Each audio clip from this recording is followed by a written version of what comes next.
With the return of spring football gleaming on the horizon like a rest stop billboard when you really gotta go, we figured now is as good a time as any to breathe life back into our FTB Cover 5 series. Today, we're listing our top men of mystery on the current Penn State roster. That being Nittany Lions with projected roles ranging from contributor to counted-on starters that we just don't know much about. Number 5. King Mack. Penn Staters for 400, Alex. An undersized defensive back sporting check-your-stopwatch speed and a Mighty Mouse mentality best measured with a stethoscope. If you blurted out who is Daquan Hardy, you're not technically wrong, but we were actually looking for someone with similar traits who might fill the departed nickelback's positional vacancy this fall, namely second-year defensive back King Mack.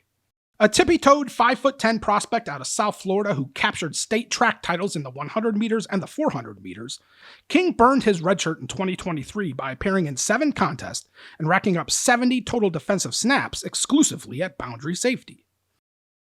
Given King's minuscule sample size of reps as a true freshman, it'd be irresponsible to make any concrete declarations about his future in blue and white.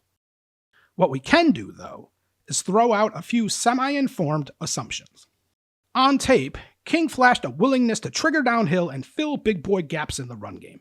Again, super limited sample size here, but King's 88.4 run defense grade from PFF ranked second on the team behind All-American in the making, KJ Winston. As a situational blitzer, King only rushed the QB twice last season, but flashed hiccup quickness in both opportunities, punctuating this particular rep here with extreme violence. Whether King possesses the stop-start agility to stick on two-way goes from the slot, or the springs to demon receivers at the catch point like Hardy did, is entirely unknown.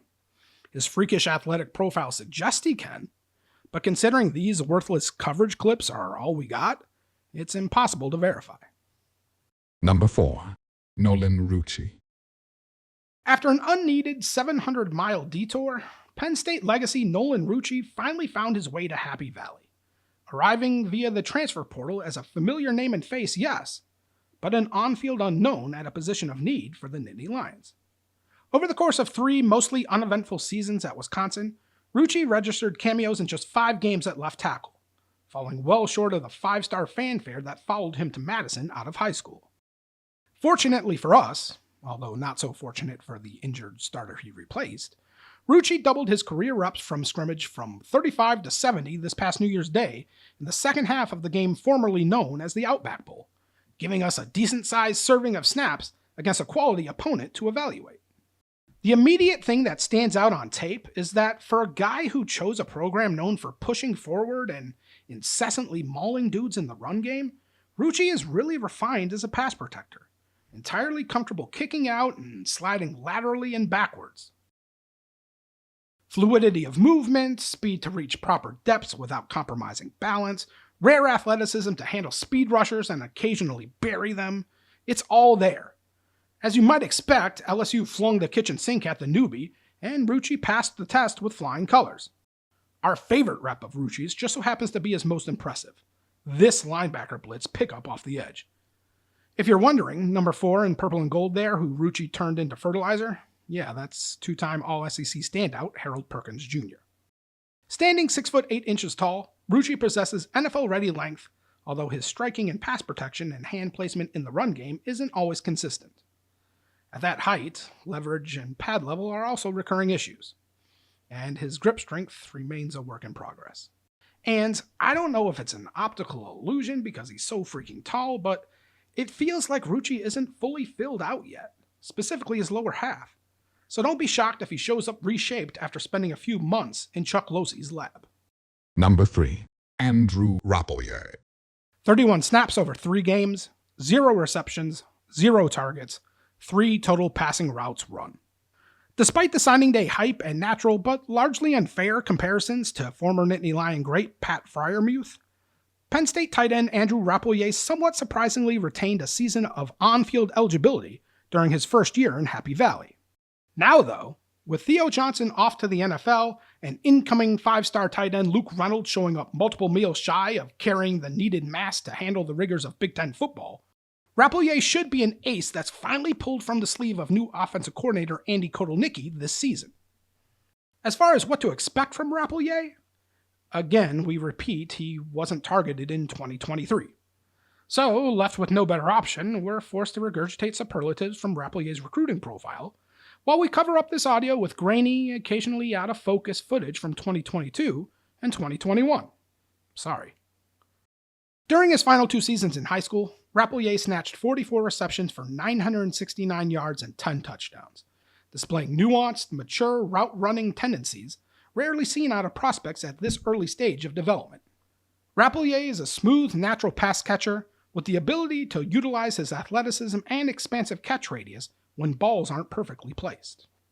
Considering the caliber kids on the other side of the ball in these New England prep school clips, we're a tad skeptical of whether Rappleyea will ever pose a vertical threat Big Ten defensive coordinators have to game plan for. But there's definitely a role for Rappleyea as a chain-moving yak savant in Kotelnicki's passing attack. Number 2. Kaleb Artis. From the moment James Franklin rhetorically asked reporters where's the beef following the Nittany Lions 2022 flattening at Michigan, Penn State's fanbase has had a bit of a man crush for Kaleb Artis. Not because he's the strongest defensive tackle on the roster, nor the quickest, nor the twitchiest, but simply because he's the heaviest. Weighing in at a monstrous but relatively well-maintained 317 pounds, Artis enters spring ball as the unquestioned 5th interior lineman on the depth chart, thanks to the departure of Jordan Vandenberg and the uncertainty surrounding Alonzo Ford's recovery from injury. While Artis' upward mobility appears to be roadblocked for now, his offseason and in-season development in 2024 is crucial when you consider Penn State's entire 2-deep at defensive tackle could very well be running in spandex at the NFL Combine this time next year. A meaty square peg in a round hole last year, Artis looked noticeably out of place hopscotching across gaps in Manny Diaz's dizzying, tangled yarn front 4 schemes, lacking the post-snap burst to split blockers or be any sort of factor pressuring the passer. Gladly pigeonholed as a traditional run-stuffing one-tech in Tom Allen's defense, Artis should now be tasked with assignments that better suit his skill set, namely utilizing his ridiculously long reach to stack and shed blockers, or simply absorb double teams without surrendering real estate upfield so that second-level defenders can operate untouched. Number 1. Tony Rojas. As a true freshman, Tony Rojas saw the second most snaps of anyone from his class, recorded 22 tackles, 3.5 of them for loss, forced a fumble, plucked an interception, and according to Penn State's official stats, he also got boned out of a sack too. You see? 0 sacks. To which we counter, if that's the case, then what the heck is this? But even though Rojas' substantial individual production was the outlier within a recruiting class that largely simmered on the back burner year 1, a couple clouds of uncertainty still shade the anointed next great at linebacker U. For starters, where's he going to play? The simple, logical answer was weak side linebacker, the spot he occupied 90% of the time last year and the position in need of patching once news broke of Abdul Carter's move to defensive ends. But then, 2 weeks ago, friend of the blog Thomas Frank Carr dropped a huge record scratch when it was revealed to him during a Kavion Keys interview that Rojas was slated as a strong side linebacker headed into spring ball. So who knows what's up? The second question mark is what results will the 2.0 version of Tony Rojas' offseason physical transformation yield? In case you forgot, Rojas defied the laws of nutritional science last winter when he miraculously globbed on 40 pounds in like 6 freaking weeks, ballooning from 190 to 230 before midterm exams. The good news is that Rojas' disgusting/delicious extreme diet plan didn't sedate the wow athleticism that makes him special. Throughout his freshman tape, Rojas displays elite short area quickness, avoiding blockers without coloring too far outside the lines of his gap assignment. Rojas also exhibited an Abdul Carter, Micah Parsons-esque closing burst, an uncoachable attribute that's further amplified when comboed with his accelerated comprehension of offensive play design and his consistent tackling technique. To that point, Rojas' missed tackle rate resided in its own top tier compared to the rest of Penn State's linebacker room.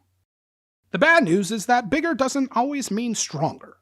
Far too often, Rojas was cartoonishly bullied out of the club and onto the turf. And, Even though PFF pass rush metrics love Rojas, for us, there were far too many reps where running backs picked up the blitzing freshman with ease, unable to pressure the quarterback using power or finesse. Perhaps that explains why video snippets of Rojas lifting every plate in Penn State's weight room during winter workouts have saturated social media timelines the past 2 weeks. Because once Rojas' strength catches up to his size and speed, there's just no excuse for him not to mature into a generational game wrecker over the next 2 to 3 years at Penn State.